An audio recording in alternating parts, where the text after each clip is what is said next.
bringing us to the interview now on the economic recovery strategy in the country. Currently joining me, former chairperson, Senate Finance Committee, Mr. Bill Okero. Thank you very much for joining us here on KTN Prime. It would seem international or other countries globally reopening, bringing a spiraling effect into the country. Horticulture topping the list of sectors that are currently looking up. What does that mean for us as a country? Well, I think it's, I don't share the very high optimism by the central bank governor, but there's no doubt that many of the countries in Europe that have slowly opened up, started by, being very cautious and allowing some of the basic sectors of the economy, the retail industry, restaurants, shops, saloons, and this, to start. But I think in Kenya, reality is that the circumstances we have and that in Europe are different.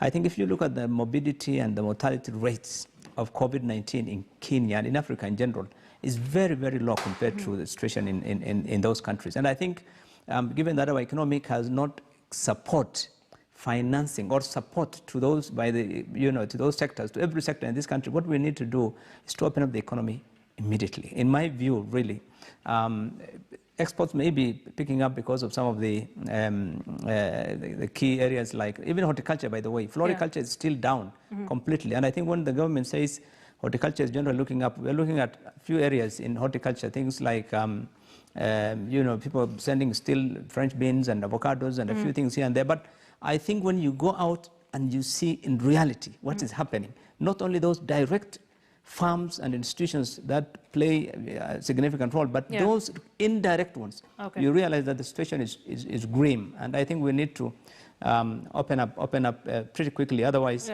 we depend on subsistence economy. 80% of it is informal, and the SMEs, and these are the ones that are likely to fold up if we go on. Yes, the Speaker Governor, they're talking about this starting to look good, perhaps starting July, saying it will be a gradual process. But when we talk about July, that's about a month away from now. Is it too far-fetched from where you sit? Well, yes, because we're still under lockdown, which means, on average, many of the companies and the institutions, including manufacturing sector and many of the other sectors, by the way, people are working less than 4 or 5 hours a day. You're clocking at 8, 9, and you have to leave by 3. So productivity is very low. Even those who are working, professional services, financial institutions, and many others that are really working from home, the output is significantly low because of the restrictions.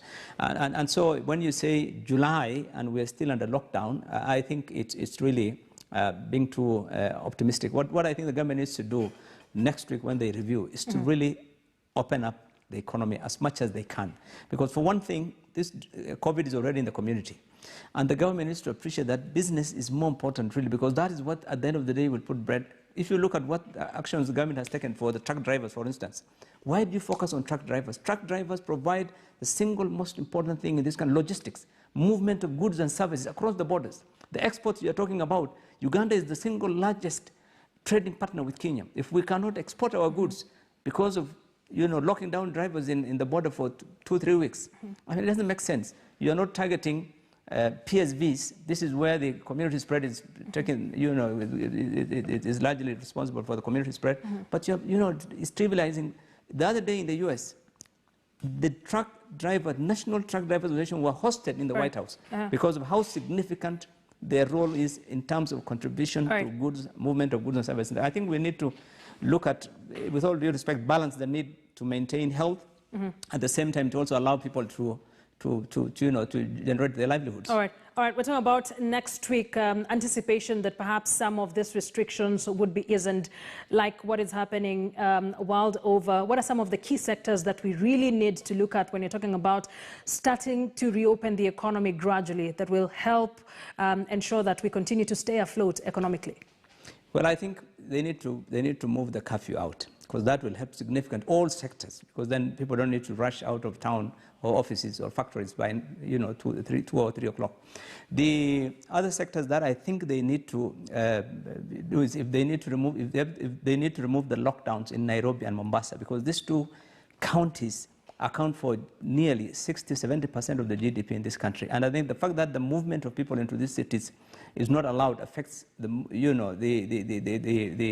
businesses of every sector, and not just agriculture, the movement of goods and services. Because if you try to move your goods into this country, and the transportation is limited, and the hours are limited, so it affects really how much so I think, in my view, they need to also remove the lockdowns in the major cities of Nairobi and Mombasa, but allow the other things like social distances and other measures that can enhance the safety of the Kenyans. One would say it's a very delicate balance for the government now to ensure health safety for its citizens and reopening the economy. But finally, a lot of money to the tune of 53 billion injected into the economy.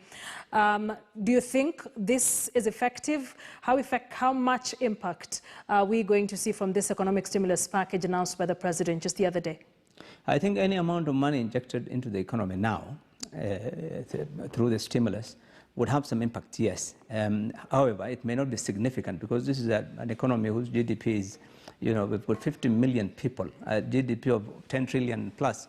I don't think it would really help, and a lot of people are out of jobs. The government may not have really done a study on how the impact of COVID has on employment and on the economy in general, but to some of us, I think you can say that nearly half the jobs in this country have been in jeopardy.